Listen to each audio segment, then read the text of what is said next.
এখন শুনে 100 ফিট দোকান স্যার, 100 আমি শুনবো, আমি বলবো, আপনি শুনুন। এগুলো আপনি প্রমাণ করেন যে আসলে এটা আসল। এটা আমার বাপেরও ক্ষমতা, আমি প্রমাণ করেন। আপনি কোনো একটা কোম্পানি ইম্পোর্টার যদি পারেন বের করেন যে 90% মাল চক বাজার দিবে, আমাদের দিবে 10% ডিলারে দিবে।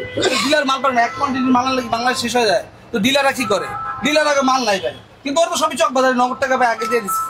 ওদের ধরেন না, লাকেজের মাল যদি নকল হয় পুরো বাংলাদেশ সব নকল, প্যান্ট শার্ট খুলে ফেলাইতে পারবেন, সব নকল, সব লাকেজের। চক বাজার বলতেছেন, চক বাজারে তো আসল মাল বিক্রি করে, নকল বিক্রি করে সবাই, এটা বলতে পারবেন আপনারা? চক বাজার কখনো, চক বাজার দুই রকমের মাল বিক্রি হয়। আপনি যেমন চায়নার মতো 10 টাকার মাল পাবেন, 1 টাকার মালও পাবেন। আপনি যদি মন চায় 1 টাকার মাল নিয়ে আসেন, নকলটা নিয়ে আসেন। চক বাজার হচ্ছে কারখানা, কসমেটিক্স তৈরির কারখানা। আপনি 10 টাকার চালও তৈরি করে দিবে, 1 টাকার চালও তৈরি করে দিতে পারবে। আমি একটা কোম্পানি আমাদেরকে দেখা দেন, আমরা একটু দেখি তাদের কার্যক্রম। আমরা তো এখানে ছোট মানুষ, আমরা দেখেন না, আপনারা এটা জানেন। আপনারা লাগাই দেন পুরো বাংলাদেশের টিম, সর্বোচ্চ সময় লাগবে একদিন। পুরো খালি আমাদেরকে একটু তথ্য দিয়ে হেল্প করেন। আমরা তো ছোট ছোট ব্যবসায়ী, আমাদের কাছে আসেন, দেখেন, ঠিক আছে, আমাদের মনিটরিং করেন, ঠিক আছে, কিন্তু সবার আগে যাওয়া দরকার ওই জায়গায় যেখানে বানায়, ওখানে আপনার মোবাইল টিম বসায় দেন। এই এলাকার ভিতরে হয়, ওরা তো এরিয়াই তো আছে, আপনাদের ওখানে জানেন, এটা বসায় দেন মোবাইল টিম, ওরা তদারকি করুক, দেখুন কেউ থাকবে না। আপনি একটু তথ্য দিয়ে হেল্প করেন। ছোট ব্যবসায়ী আমরা শেষ, আমাদের কাছে আসেন মার্কেটিং করেন, আমরা খুশি, আমরা চাই আপনারা আসেন সব। কারণ আমরা তো যেমন নিত্য পণ্য কিনি, নকল করলে আমাদের কাছে খারাপ লাগে, তো আমরা তো সবই জানি। আর বিক্রি করলে খারাপ লাগে না, এই তো স্যার নকল মাল বিক্রি করি না আমরা, আমার এখানে কোনো নকল মাল পাবেন না। এতগুলো মাল বিক্রি করছেন আমার বেয়াদব কিনে। আচ্ছা, নকল পাবেন না। এটার নাম কি জানো?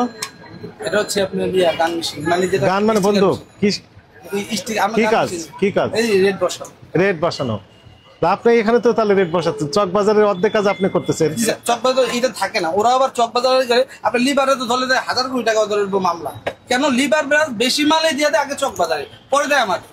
তো লিভারে যে ধরেন যে তোদের অর্ধেক মাল করে গেল, অর্ধেক মাল করে দিল প্রোডাকশনের মাল। লিভার ব্রাদার্স বলেন, কোডোমো বলেন, আমি কি বলবো স্যার, বেদবি নেন না। আপনি কোনো একটা কোম্পানি ইম্পোর্টার যদি পারেন বের করেন যে 90% মাল চক বাজার দিবে, আমাদের দিবে 10% ডিলারে দিবে। ডিলার মাল পারে না, এক কোয়ান্টিটি মাল আনলে বাংলাদেশ শেষ হয়ে যায়, তো ডিলাররা কি করে? ডিলার আগে মাল নাই পায়, কিন্তু ওরা তো সবই চক বাজারে নগদ টাকা পায় আগে দিয়ে দিচ্ছে। ওদের ধরেন না, আমাদের কষ্ট নিতেছেন, আমরাও কষ্ট নিতে। 919 টাকা স্টিকার এটা ভাইয়া। এটা যা 1000 লাগালে 1000 আসবে, 1500 লাগে 5000 লাগালে আসবে, যদি দাম বেশি হতো আসবে। আপনি এখন যেটা মনে করেন সেটাই।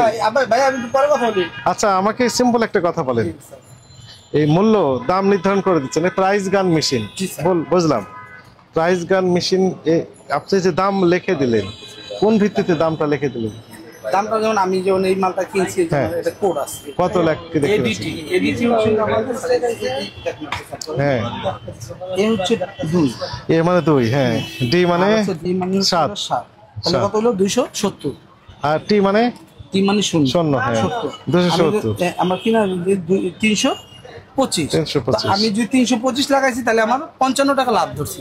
কোনোদিন কোনো কাস্টমার আপনি নিজে গেল স্যার ডিসকাউন্ট দেন, বলবেন না স্যার 25 টাকা ডিসকাউন্ট নিবেন আপনি। আমি যদি 270 টাকা 30 টাকা লাভ না করি, আমি কি করবো? এই দোকান ভাড়া 50,000 টাকা। আমি সেটা বলছি না, এখন শুনে 100 ফিট দোকান স্যার, 100 আমি শুনবো, আমি বলবো, আপনি শুনুন, আমি আমার জেল দিয়ে দেয়। এই 100 ফিট দোকান ভাড়া 50,000 টাকা স্যার, কি করে খাবো? এটা তো আমরা বলি, শুনুন আমাকে ওই প্রোডাক্ট দেন, মানে এই প্রোডাক্টটা 50,000 টাকা দোকানটা ভাড়া, ভিক্ষা করা স্যার উপায় নাই। প্রতি মাসে সেল হইতাছে, প্রতিদিন 8,000 7,000। স্যার সেলটা দেখেন কি করে খাবো স্যার? 8,000 7,000 টাকা সেল, কর্মচারী বেতন, আমার নিজের খরচ, ফ্যামিলি খরচ, বিদ্যুৎ বিল আসে 3,500 টাকা আছে বিদ্যুৎ। ভাই নকল বিক্রি করি না ভাই, নকলের কথা বলেন না, এনে নকল মাল পাইলে আমার বলেন কোনটা? একটা না স্যার, এটা বাইরের মাল, এটা ইম্পোর্টার, এটা আসল, আর বাকি সবগুলো নকল। যেগুলো এগুলো আপনি প্রমাণ করেন যে আসলে এটা আসল। এটা আমার বাপেরও ক্ষমতা, আমি প্রমাণ করেন। যেহেতু আমি লাগেজের মাল কিনছি, আপনাদের সরকারের কথা হলো, সরকার যা বলে বলছে, আপনারা কথা লাগেজ বন্ধ করে দেন, এয়ারপোর্টটা ঢোকা বন্ধ করে দেন।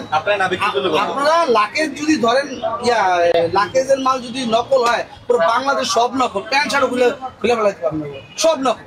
সব লাগে যাবে। ওই তো আপনি না বিক্রি করলে তো হিসাব তো customer এটাই পাবে। ভাই। আমরা তো মনে করেন পুকুরি, আমরা তো মনে করেন ব্যবসা আচ্ছা, করি, শুনেন, আমরা শুনেন। অনেক কষ্টে আছি ভাই।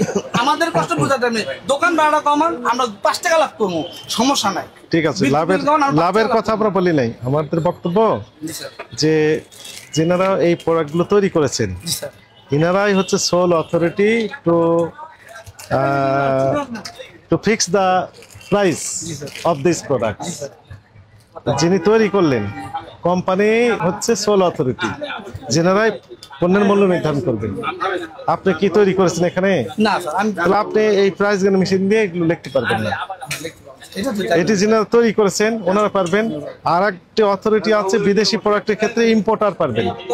ইম্পোর্টার তার কি খরচ আছে, উনি কত পার্সেন্ট লাভ করবেন, আপনার পাইকারি বিক্রেতা বা ডিলারকে কত পার্সেন্ট লাভ কি দিবেন, আপনি কিছু করবেন? আর খুচরা বিক্রেতা রিটেলার কি কত লাভ দিবেন, এগুলো নির্ধারণ করে উনি একটা ফিক্স প্রাইস করে দিবেন। জি স্যার। কিন্তু সেটি না করে সেটা হয় কি স্যার? আপনি কি করতেছেন, এইখান থেকে প্রাইস গান মেশিন ব্যবহার করে মূল্য নির্ধারণ। এটা তো হচ্ছে এটা তো আমাদের প্রক্রিয়া অনুসরণ করছে না যথাযথ। না, হচ্ছে না, যথাযথ হচ্ছে না স্যার। এখন বিষয়টা হচ্ছে স্যার, কি করবো স্যার, মালটা তো আসে না।